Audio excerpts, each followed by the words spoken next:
coach Sean McVay, said yesterday Stafford has not practiced during training camp. Yesterday on the show, Damian Woody said Stafford's injury is one to pay very close attention to. This is the story to me, in my opinion, of the preseason. This man has not taken one snap in practice. It'd be one thing if the organization is managing him and he's still practicing, it wouldn't alarm me. You haven't taken a snap in practice? It's Philly, and for me, Rams are right there. We saw what the Rams were able to do. Rams could have won that game in Philadelphia last year. And now you're sitting here and telling me Matthew Stafford, 37 years old, off injured, not practicing at all. Right now, that is a huge freaking deal to me. Ooh. All right, that is our very own Damian Woody putting some perspective on the lack of action for Matthew Stafford. So, guys, we spun this to this question because we know how essential quarterback play is in the NFL. Marcus, we start with you. Which team do you think is at risk of underperforming? Rams. Because? Woody is absolutely right. Listen, first of all, I don't think Matthew Stafford gets enough credit for how good he is at playing the position.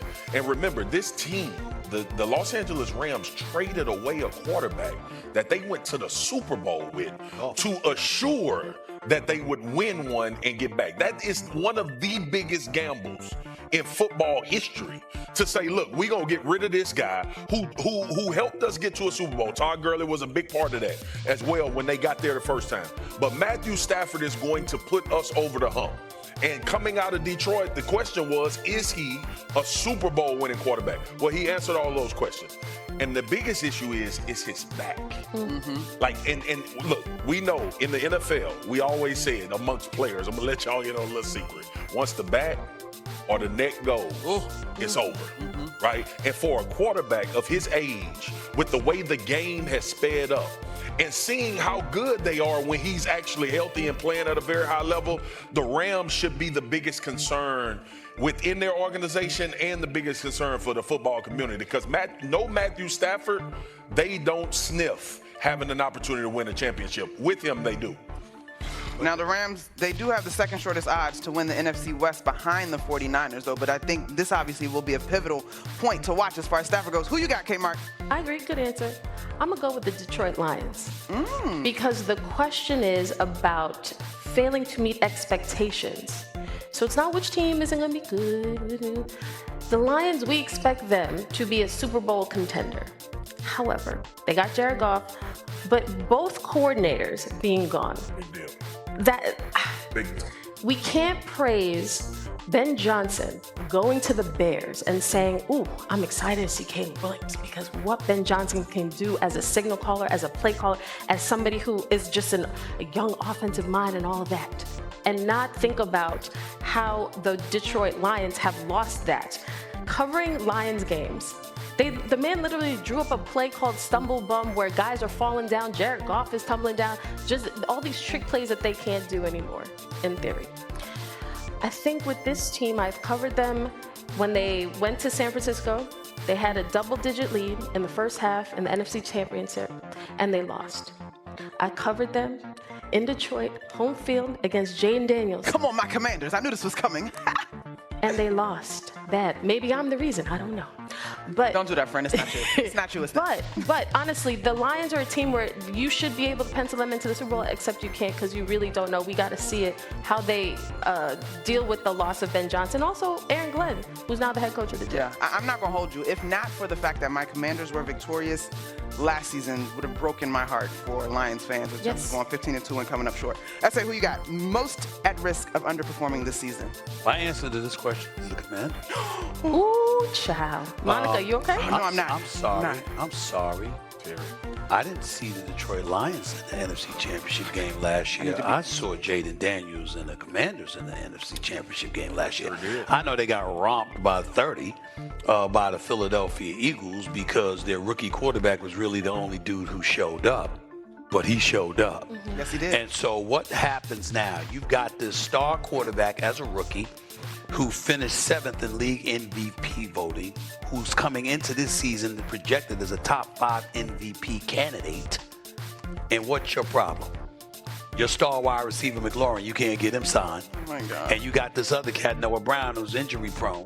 Remember, he missed the last 4 games last year, plus the playoffs with that lacerated kidney.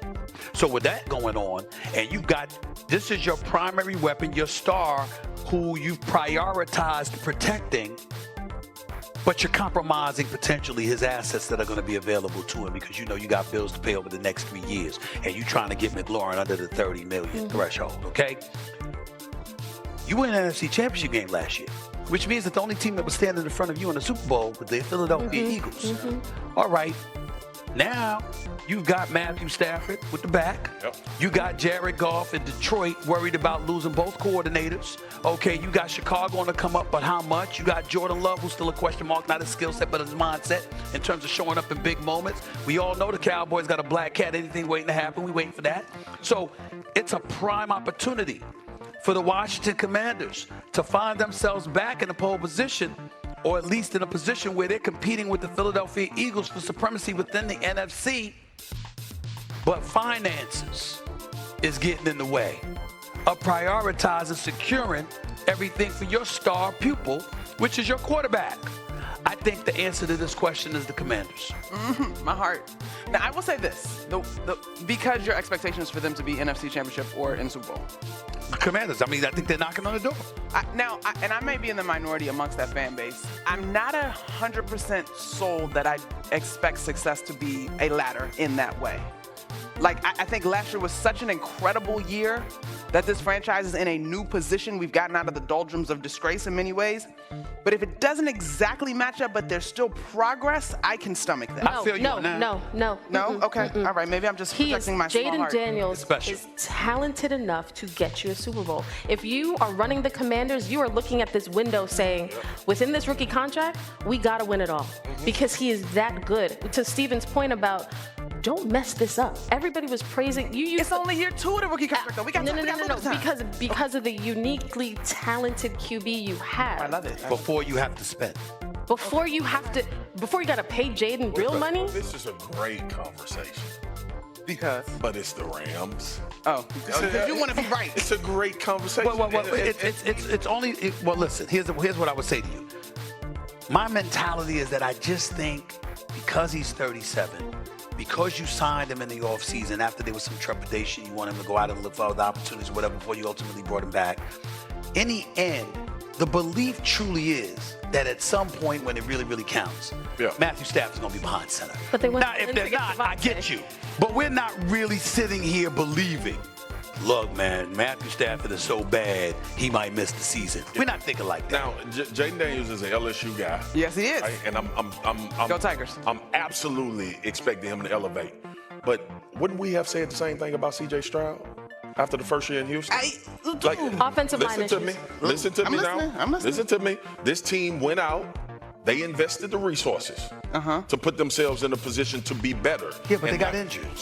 That's my point. I'm with you on that. That's it's my not point, always, Stephen A. Yeah. Like, it's not about just putting the weapons. We've seen Matthew Stafford do this time after time after time now. It's not new that he has the Rams in contention and playing at a very high level. Without him and his back, even if he's